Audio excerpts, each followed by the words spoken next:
तो चलिए समझते हैं सिविल प्रोसीजर कोड यानी सीपीसी को, जो हर दीवानी मुकदमे की गाइडबुक है। जब कोई विवाद कोर्ट पहुंचता है तो सीपीसी ही वो रूल बुक है जो हर कदम पर इंसाफ पक्का करती है। सीपीसी का असली काम है कायदे कानून और असली इंसाफ के बीच एक बैलेंस बनाना। तो चलिए देखते हैं कि कोई सिविल केस फाइल होने से लेकर फैसले तक कैसे आगे बढ़ता है।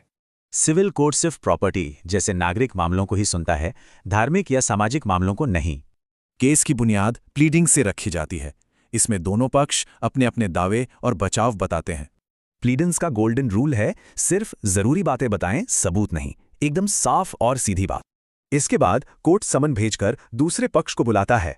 अब तो ईमेल से भी काम तेज हो गया है। सिस्टम ये भी देखता है कि एक ही लड़ाई बार बार ना लड़ी जाए। इसके लिए दो खास सिद्धांत हैं। रेस सब जुडिस नए केस को रोकता है, जबकि रेस जुडिकाटा उसे पूरी तरह खत्म कर देता है।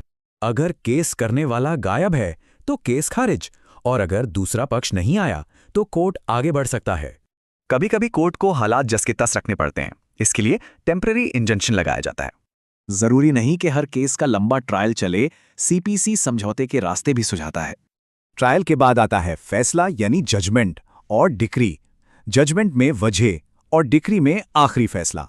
अब जीत का असली मतलब है फैसले का लागू होना, जिसे एग्जीक्यूशन कहते हैं। लेकिन क्या जज का फैसला आखिरी होता है? जी नहीं। इसके ऊपर अपील की पूरी सीढ़ी है सुप्रीम कोर्ट तक। सिस्टम में गलतियों को सुधारने के लिए 3 R's भी हैं: रेफरेंस, रिव्यू और रिवीजन। तो सीपीसी वो ढांचा है जो पूरे जस्टिस सिस्टम को एक तय और निष्पक्ष तरीके से चलाता है।